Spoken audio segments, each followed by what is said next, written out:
Hello दोस्तों, जय हिंद। स्वागत है आप सभी का मेरे चैनल पर। उम्मीद करता हूँ आप सभी अच्छे होंगे। हालांकि अच्छे होने का तो अब कोई बिल्कुल भी मतलब नहीं रह गया, क्योंकि यूपी पुलिस का जो 4 शिफ्टों में एग्ज़ाम हुआ था, काफ़ी दिनों के बाद वैकेंसी आई थी। और जैसे कि सुनने में आ रहा है, देखने में भी आ रहा है और चीज़ें सामने निकल कर भी आ रही है। व्हाट्सअप के जरिए, टेलीग्राम के जरिए जगह जगह देखने को मिल रही है कि आपकी दोनों शिफ्टों का पेपर लीक है बिल्कुल, और विद प्रूफ है। अखबार में भी आ रखी है, टेलीग्राम पर भी बहुत सारे टीचर्स है जो टीचर्स पढ़ाने वाले यूट्यूब चैनल पर, उन सब ने भी मतलब प्रूफ दिया है। मतलब बहुत बड़ा मुद्दा बन गया है ये। हालांकि सरकार की इसमें कोई गलती नज़र नहीं आ रही। सरकार ने पूरे चाक चौबंद किए थे अपनी तरफ से, पेपर को सकुशल संपन्न कराया जाए बिना आउट किए, लेकिन फिर भी पेपर में सेंधमारी बड़े स्तर पर हो गई है। तो उसी विषय पर हम, जितने भी मेरे भाई पीछे खड़े हैं, सभी पढ़ने वाले हैं, तैयारी करने वाले हैं, एग्जाम दिया हुआ है, तो इनसे जानते हैं आखिर ये चीज़ें कब तक चलेगी। मेहनत करने वाले, पढ़ने वाले आखिर कब तक यूँ परेशान बैठे रहेंगे, मायूस। तो जानते आइए करके दोस्तों। भाई, नाम क्या आपका? हमारा नाम राजीव मिश्रा है। हम डिस्ट्रिक्ट लखीमपुर खीरी से के निवासी हैं। अच्छा, तो आपने एग्जाम दिया पुलिस का? जी। कौन शिफ्ट में था आपका? हमारा 17 की फर्स्ट शिफ्ट में था। 17 की फर्स्ट शिफ्ट में। तो जैसे कि आपने भी कल से देख लिया होगा, मतलब यूट्यूब पे, टेलीग्राम पे, सोशल मीडिया पे हर जगह पेपर की कटिंग घूम रही है। व्हाट्सअप पे टाइमिंग कल 18 की जो सेकंड थी, उसका पेपर लगभग 9 बजे तक वायरल हो रहा है, घूम रहा है। बहुत सारे बच्चों ने उसको डाउनलोड किया, देखा है। तो इस बारे में आप क्या कहेंगे, आखिर चीज़ें कब तक चलेगी? सबसे बड़ी प्रॉब्लम यह है कि जो सरकार है, सरकार जब इतनी व्यवस्था कर रखी थी तो ये पेपर लीक कैसे हुआ? अगर जो लीक हुआ है तो सरकार की इसमें संपूर्ण तरीके से गलती है। खाली जो है बड़ी बड़ी बातें जो है अखबारों, न्यूज़पेपरों में नहीं कि सब कुछ सही है। सब कुछ सही कहीं नहीं है। जो हम खुद 4-5 साल से यूपी पुलिस की तैयारी कर रहे थे, काफ़ी सपना था, पेपर भी अच्छा हुआ था। पेपर होने के बाद हमको लग रहा था कि सिलेक्शन हो जाएगा, लेकिन अब तो यहाँ तक की बात हो गई कि जिसके हाथ में 6 घंटा पहले पेपर होगा, तो जिसको ज़्यादा याद रहेगा उसी का सिलेक्शन होगा। हम लोग तो पहले से बाहर हो गए, रेस में कहीं से रह ही नहीं गए। हमारी तो समझ में ये नहीं आ रहा कि अब क्या होगा हम लोगों का। नहीं, बिल्कुल।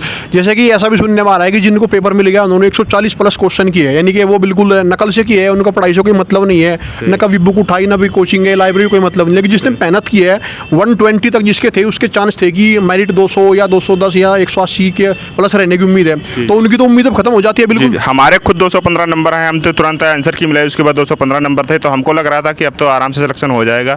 अब क्या ही बताएं, कुछ समझ में नहीं। अब तो 250 पे भी सिलेक्शन नहीं लग रहा है। अब सारे बच्चे कह रहे हैं अब तो कुछ होना ही नहीं है। सरकार की इसमें बहुत बड़ी गलती है। सरकार को कुछ व्यवस्था करनी चाहिए थी। जिला सेंटर बना दिया, सारी कोई व्यवस्था नहीं थी। हम 2 मिनट लेट हो जाते हैं तो पेपर में घुसने ही नहीं दिया जाता था। पेपर 6 घंटे पहले बाहर आ गया, तो क्या मतलब है इस चीज़ का? यानी कि आप कहीं ना कहीं मानते हैं कि प्रशासन की भी लापरवाही इसमें है। प्रशासन की मिलीभगत भी हो सकती है इसमें कहीं ना कहीं, बिल्कुल। क्योंकि अगर पेपर है सुबह वायरल हो रहा है, 9 बजे तक अगर पेपर है शाम की शिफ्ट में, तो बहुत समय से वायरल हो रहा है। तो जैसे कि अब आप क्या मांग करना चाहेंगे मुख्यमंत्री योगी आदित्यनाथ जी से? हमारे मुख्यमंत्री योगी आदित्यनाथ से सबसे पहले ये है कि सरकार को जो है तत्काल प्रभाव से सभी पेपर जो है, सभी शिफ्टों को निरस्त करके पुनः पेपर कराया जाए, और जितने भी दोषी आरोपी पाए जाते हैं उनको कड़ी से कड़ी जो है उनको जो सज़ा दी जाए, ताकि तो दोबारा दूसरा ये कदम ना हो। क्योंकि बच्चों के साथ जो मतलब जो उनके फ्यूचर के साथ खिलवाड़ हो रहा है, ये भी एक समझो कानूनन बहुत बड़ा संज्ञान अपराध है। इसको संज्ञान में लेकर तुरंत जो है इसकी तत्काल प्रभाव से कार्रवाई की जाए। बिल्कुल। यानी कि इनका कहना है कि जो ये गलती हुई है, पेपर आउट हुआ है, तो हमारे माननीय मुख्यमंत्री जी बहुत ही अच्छे मुख्यमंत्री जी, बच्चों की बात सुनते हैं, तो इस पर तुरंत संज्ञान ले और उनको पकड़े, जो भी दोषी है इसमें कठिन से कठिन कार्रवाई की जाए और इस पेपर को रद्द किया जाए, इसकी पूरी जाँच की जाए। तो अगले भाई से पूछते हैं। भाई, नाम क्या है आपका? आकाश शर्मा। आपने पेपर दिया था पुलिस का? हाँ जी सर। कौन शिफ्ट में था? 17 तारीख की सेकंड शिफ्ट में। अच्छा, तो आपने कितने अटैम्प्ट किए थे? मैंने किए थे 210। तो 210 आपके नंबर है, तो अब तो मुश्किल लग रहा है कि नंबर आना, क्योंकि जिस तरह से लोगों ने 140 तक अटैम्प्ट किया, 280 बैठ जाते हैं, तो अब तो मुश्किल लग रहा है। क्या कहना चाहेंगे आप? हाँ जी, मुश्किल तो लग ही रहा है। पेपर दोबारा कराया जाए। जब पेपर इतने घंटे पहले लीक हो गया, हमने इतनी मेहनत की, इतने तो कुछ फ़ायदा ही नहीं है उस चीज़ का, और जल्द से जल्द पेपर कराया जाए। मेरा मानना तो यही है माननीय मुख्यमंत्री योगी आदित्यनाथ से, कि समय ना बर्बाद किया जाए, इसी साल में भर्ती कंप्लीट की जाए, क्योंकि काफ़ी पहले ही एग्जाम किया जाए। काफ़ी समय बर्बाद हुआ है, पैसे भी बर्बाद हुए हैं, और मतलब बहुत कुछ वेस्ट हुआ है। घरों की उम्मीद भी थी। तो आपसे, अच्छा, ये भाई शर्मा रहा है, तो इस भाई से बात करेंगे हम। तो भाई, पेपर आपका भी था पुलिस का? जी। कौन सी शिफ्ट में था आप? 18 तारीख की सेकंड शिफ्ट। 18 की सेकंड में था। और 18 की सेकंड का तो सुनने में आया, जैसे कि हमने कुछ देखी है बहुत सारी चीज़ें सोशल मीडिया पे, वो तो कल सुबह 9 बजे तक ही से पहले ही आउट हो रहा है। जी। तो आपने कितने अटैम्प्ट किए थे? मैंने 105। 105 का मतलब है 210 नंबर। और जो सुनने में आ रहा है जिनको पेपर मिला है उनके 140-45 अटैम्प्ट है, तो 290 प्लस है, तो नंबर तो आने की उम्मीद है नहीं। नहीं, 105 में काफ़ी नंबर आ रहा है। जब जिसके हाथ में पेपर 6 घंटे पहले आ रहा है और वो 150 के 150 अटैम्प्ट करके आ रहा है, हमारा नंबर कहाँ आएगा उसमें? यानी कि मेहनत करने वालों को फिर से मतलब इस बार मायूस होना पड़ेगा अगर सरकार इस पर कोई एक्शन नहीं लेती, अगर सुनवाई नहीं करती। बिल्कुल मार्कशीट भी पैड गई सेंटर पे, और मार्कशीट भी पैड गई, बाड़ू ने पैड दी जी, पेपर आउट का पता चला। तो यानी कि बच्चे इतने मायूस निराश हो गए, हताश हो गए। मेहनत करने वाले बच्चे बिल्कुल मायूस और निराश है, इसमें कोई गुंजाइश वाली बात नहीं है। मेहनत करने वाले को हर बार ही ठेंगा मिलता है, इस बार भी मिलने वाला है अगर ये पेपर दोबारा नहीं हुआ, अगर ये शिफ्ट कैंसिल नहीं हुई। तो भाई आपका नाम क्या है? भाई शिवम तोमर। तो पेपर आपने भी दिया होगा? हाँ, दिया कौन था। सी शिफ्ट पेपर था आपका? मेरा 17 की सेकंड में था। 17 की सेकंड में। तो अटेम्प्ट कितना रहा आपका? मैं 122 अटेम्प्ट करे थे। 122 अटेम्प्ट किया, तो कुछ इसमें रोंग भी होंगे काटने के हाँ, बाद? जरूर रॉन्ग भी होंगे। तो मान सकता हूँ मैं 110 यानी कि 220 नंबर। मतलब कितने के? और जिस तरह से पेपर बच्चों को मिला है तो 140 प्लस कर रहे हैं, तो यहाँ भी उम्मीद है मेहनत से तो नंबर आने की उम्मीद मेहनत नहीं पे रही। नंबर नहीं आना भाई इस भर्ती में, तो जब आउट हो गया तो फिर तो मेरिट इसकी बहुत ऊपर जाने के चांस है। तो फिर आप मुख्यमंत्री योगी आदित्यनाथ जी से क्या मांग करते हैं इस बारे में? हम तो यही मांग करें कि जी अगर इसे पेपर को दूसरा करवा रहे तो सारी की सारी शिफ्ट ही कन्फर्म दूसरा करवा दी जा, और इसमें टाइम दे दे और कह दे कि इस साल के अंदर अंदर इस भर्ती पूरी कर देंगे। इस भर्ती को पूरा किया जाए इस साल के अंदर अंदर।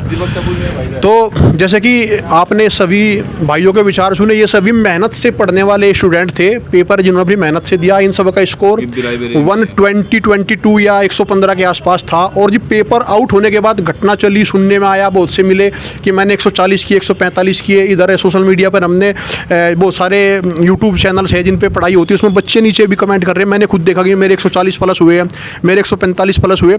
तो उस लिहाज से तो पढ़ने वालों का नंबर आने की बिल्कुल भी उम्मीद नहीं लगती, कोई गुंजाइश नहीं है। मेरिट तो फिर 250 प्लस ही जाएगी।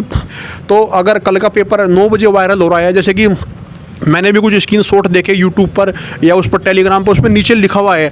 तो अगर वो 9 बजे पेपर मिला हुआ है तो पेपर की फिर शिफ्ट आपकी 3 बजे थी, उससे पहले तो वो लाखों बच्चों ने पेपर देख लिया होगा। और वैकेंसी 60,244 की थी और 48 लाख इसमें फॉर्म थे।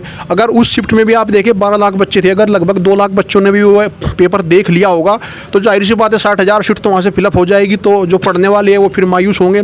अब इससे पहले RO का एग्जाम रद्द हुआ था, वहाँ भी वही कहानी है। उससे पहले रेडियो ऑपरेटर का पेपर हुआ था, उसमें भी लैब वगैरह हैक करके किया गया था। तो वहाँ भी पढ़ने वाले की मतलब मुश्किलें खड़ी हो जाती हैं। तो आखिर ये सब कब तक चलेगा? तो सरकार को इस पर बहुत ही सख्त कठोर कार्रवाई करनी चाहिए बिल्कुल, क्योंकि पढ़ने वाले कब तक मायूस होंगे, घर वाले भी है, मेहनत है सब। और पुलिस की नौकरी कोई बड़ा VIP का बच्चा नहीं करता, आम किसान परिवार से लोग होते हैं वही करते हैं, मेहनत मजदूरी वाले, क्योंकि ये गुजारे का साधन होता है। इससे कोई बड़ा महल खड़ा नहीं होता। बस थोड़ा सा ये है कि अपना परिवार ठीक कर जाता है, 2 पैसे आ जाते हैं घर में, आदमी छोटा मोटा घर बना लेता है, बच्चों को पढ़ा लेता है, माता पिता की सेवा कर लेता है, बस यही होता है। अभी और हम भाई से बात करेंगे, इधर आओ भाई। हाँ जी। तो भाई जैसे कि यूपी पुलिस के पेपर के बारे में कल से लगातार चल रहा है कि पेपर आउट हुआ है और मतलब काफ़ी हल्ला हो रहा है यूट्यूब वगैरह पे उस पर। तो ऐसी घटनाएं ये कब तक होगी? आप मतलब अपनी क्या विचार रखेंगे? ये घटनाएं ना हो, रुक जाए, इस पर सरकार कठोर एक्शन ले, कैसे रोक पाएंगे आप इनको? इस पे तो जो है, जो सरकार है इस पे थोड़ा ध्यान दें। जो पढ़ने वाले बालक हैं वे पेपर दे रहे हैं, फिर भी जो है उनका काम नहीं होता है जी। और पैसे वाले हैं, लीक करवा लेते हैं, अपना काम हो जाता है। तो सरकार को थोड़ा ध्यान देना चाहिए, इस और की व्यवस्था करें जहाँ पेपर रखे जाते हैं, कहाँ से लीक होते हैं, इस पे ध्यान देना चाहिए कि कहाँ से लीक हो रहे हैं। सरकार तो अपना पूरा जो है शक्ति लगा देती है कि लीक नहीं होएगा, निष्पक्ष हो रही है भर्तियाँ। तो थोड़ा ये ध्यान देना चाहिए कि कहाँ पे जो है अधिकारियाँ गलत कर रहे हैं। हाँ जी। यानी कि कहाँ पे गलती हो रही है इसमें मतलब पूरी मतलब होना चाहिए सख्ताई से और कठिनाई से। और मैं तो योगी जी से ये भी निवेदन करूँगा, एक बार सारे आ जाना। एक निवेदन हम योगी जी सारे करते हैं, पीछे खड़े हो गए भाई, थोड़ा ऐसे कर दो ना हादसा, मतलब थोड़ा सा भाई। ये सारे अभ्यर्थी यूपी पुलिस कांस्टेबल वाले हैं, हम योगी जी से निवेदन करते हैं कि इस भर्ती में निष्पक्ष बिल्कुल जांच हो। अगर कोई दोषी है वो पकड़ा जाए, अगर पेपर आउट है तो इसको दोबारा कराया जाए, क्योंकि सभी मेहनत से करने वाले हैं, पीछे खड़े हैं, मेहनत कर रहे हैं और सब मध्यम वर्गीय परिवार है। कोई भी मतलब अंबानी की औलाद नहीं है या कोई बड़ा आदमी नहीं है, सब छोटे मोटे किसान परिवार से। योगी जी से हमारा यही निवेदन है हाथ जोड़ के कि इस भर्ती में निष्पक्ष बिल्कुल जांच हो। अगर कोई भी दोषी है उनको कठिन से कठिन कार्रवाई दे। हालांकि योगी जी का बहुत अच्छा प्रयास रहा पेपर को कराने में, बहुत पुलिस फोर्स लगाई, व्यवस्था अच्छी की, बच्चों के आने जाने के लिए होम सेंटर भी दिए, लेकिन फिर भी ये घटना नहीं रुक पाई। इसमें गलतियाँ कहाँ हैं? योगी जी से निवेदन है कि वो इस पर संज्ञान ले जल्द से जल्द। अगर बिल्कुल पेपर आउट है तो उनको रद्द किया जाए और दोबारा से करा जाए, ताकि पढ़ने वाले बच्चों के सपने खराब ना हो, उनको दोबारा मौका मिले। हमारा यही निवेदन है। तो दोस्तों दोस्तों ये मैंने अपने भाइयों की राय रखी आपके सामने। अब आपकी क्या राय है कमेंट करके ज़रूर बताएं। और आप मेरे चैनल पर नए हैं तो लाइक करें, सब्सक्राइब करें। दोस्तों मिलते हैं, जय हिंद।